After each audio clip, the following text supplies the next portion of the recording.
Olá amigos, nosso bate-papo de hoje será sobre foro especial por prerrogativa de função, mais conhecido como foro privilegiado. E nós vamos tratar esse assunto na pílula de hoje exatamente em razão do julgamento do Supremo Tribunal Federal que julgou a questão de ordem na ação penal 937. E aí, o que é foro especial por prerrogativa de função? O que é foro privilegiado? Meus amigos, olha só, o foro especial por prerrogativa de função, em tese, não deve ser compreendido como sendo um privilégio. Na verdade, ele existe, ele foi instituído em razão da função desempenhada por determinadas autoridades. Isto é, determinadas autoridades, em razão do cargo que possuem, em razão da função que desempenham, elas são julgadas por tribunais específicos, em tese, por tribunais superiores, por exemplo, Supremo Tribunal Federal, Superior Tribunal de Justiça. Gabriel, por que isso acontece? Olha só, pessoal, isso acontece exatamente para que os juízes de primeira instância, os juízes de primeiro grau, não sofram eventualmente pressões políticas por estarem julgando determinadas autoridades da República Federativa do Brasil. Esta é a razão. Fazer com que o julgamento dessas autoridades seja um julgamento de fato imparcial, seja um julgamento isento e, em tese, aquele magistrado ou grupo de magistrados que está julgando aquela autoridade não sofra qualquer tipo de interferência externa, sobretudo interferências de natureza política. Por isso mesmo, então, veja só que o foro especial ele existe em razão da função, em razão do cargo. Afinal de contas, as pessoas que estão investidas nessas funções, que estão investidas em determinados cargos ou mandatos públicos eletivos, elas não podem ter as suas funções prejudicadas por estarem respondendo a determinada ação penal. Então, eis a razão de ser do foro especial por prerrogativa de função. Bom, como que a questão do foro especial por prerrogativa de função era compreendida pelo Supremo antes do julgamento da questão de ordem na ação penal 937? Vejam só, meus amigos, quando o parlamentar, então, eleito, fosse diplomado pela Justiça Eleitoral, e nós sabemos que a diplomação ela acontece para, de fato, a Justiça Eleitoral declarar a validade, a lisura das eleições. Isso acontece, em grande parte dos casos, no mês de dezembro da eleição, portanto, antes da posse do parlamentar. Mas veja bem, a partir da diplomação do parlamentar, ele então passaria a ter o foro especial por prerrogativa de função. E era como se o parlamentar tivesse consigo um imã, né? De modo tal que ele levaria para o Supremo Tribunal Federal, quando da sua diplomação, todos os processos criminais a que ele então estivesse respondendo. E veja, o parlamentar então seria julgado pelo Supremo Tribunal Federal pelas infrações penais comuns praticadas antes da diplomação e também após a diplomação no curso do seu mandato parlamentar. Entenda, essa infração penal praticada pelo parlamentar, que levaria a ele responder a um processo criminal no Supremo Tribunal Federal, poderia ser de qualquer natureza, de qualquer ordem e independentemente de estar vinculada, de estar ligada ao exercício do mandato parlamentar.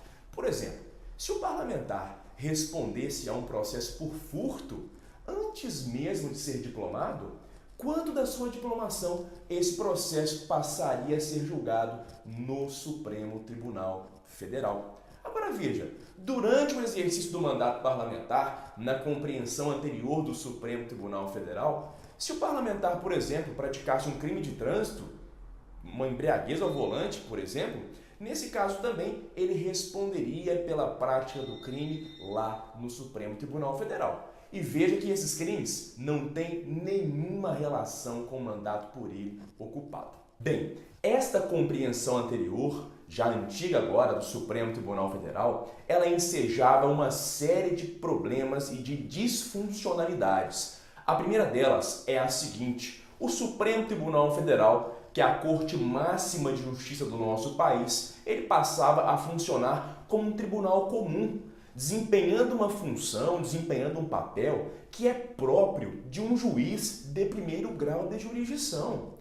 Veja, o Supremo Tribunal Federal, que é uma corte constitucional, é um tribunal de teses jurídicas e não um tribunal que deve se ocupar em julgar ações penais, em ficar dosando penas. Enfim, isso não é próprio de uma corte constitucional como o STF. E um outro problema muito grande, que também foi corrigido agora com este novo entendimento adotado pelo Supremo Tribunal Federal, se dá na seguinte situação.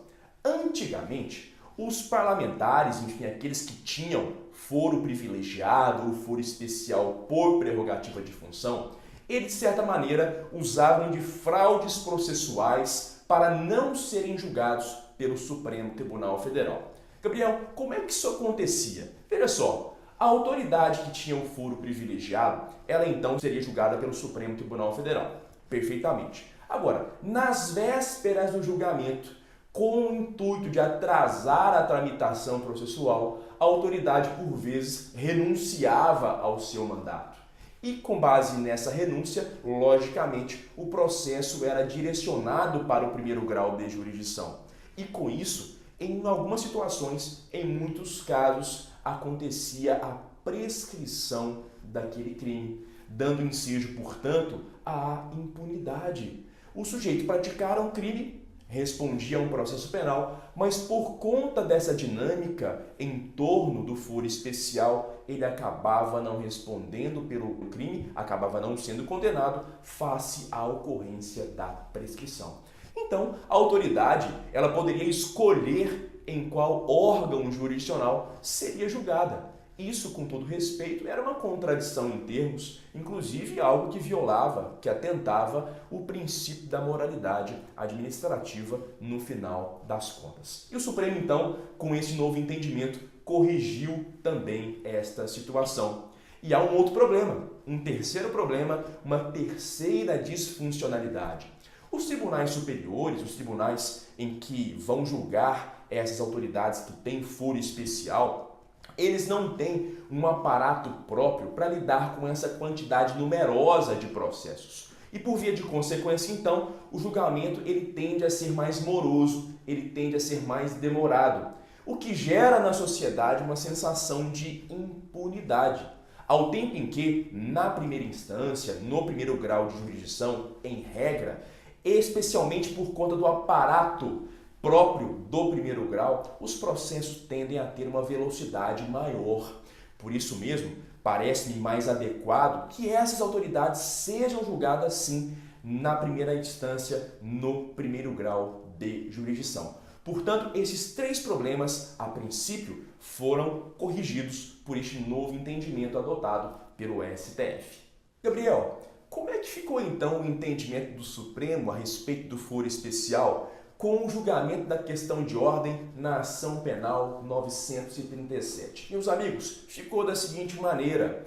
Atualmente, então, o Supremo entende que o STF, particularmente, somente vai julgar aquelas pessoas investidas de mandato parlamentar na seguinte situação: quando o crime for praticado no curso do mandato parlamentar, ou seja, após a diplomação. Então, se um parlamentar federal, um senador da República, um deputado federal praticar um crime no curso do seu mandato, ele será julgado pelo Supremo Tribunal Federal.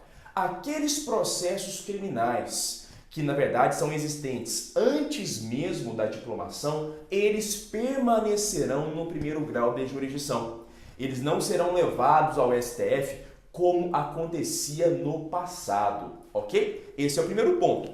O segundo ponto é o seguinte: o Supremo só vai julgar aqueles crimes praticados durante o mandato parlamentar que tiverem alguma ligação, alguma conexão com o exercício do mandato. Por exemplo, uma corrupção passiva. Agora, se eventualmente o crime praticado durante o mandato não tiver nenhuma ligação com o exercício funcional do parlamentar, o Supremo também não vai julgar esse crime. Esse processo tramitará no primeiro grau de jurisdição. Agora, há uma terceira questão muito importante que o Supremo também resolveu com esse julgamento na última semana.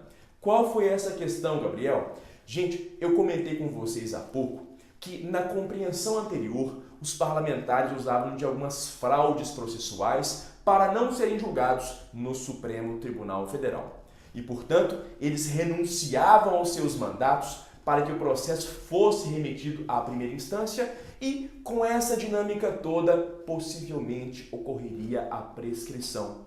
Agora, o Supremo estipulou um marco temporal para que os parlamentares possam renunciar e, com a renúncia, haja o deslocamento da competência para a primeira instância.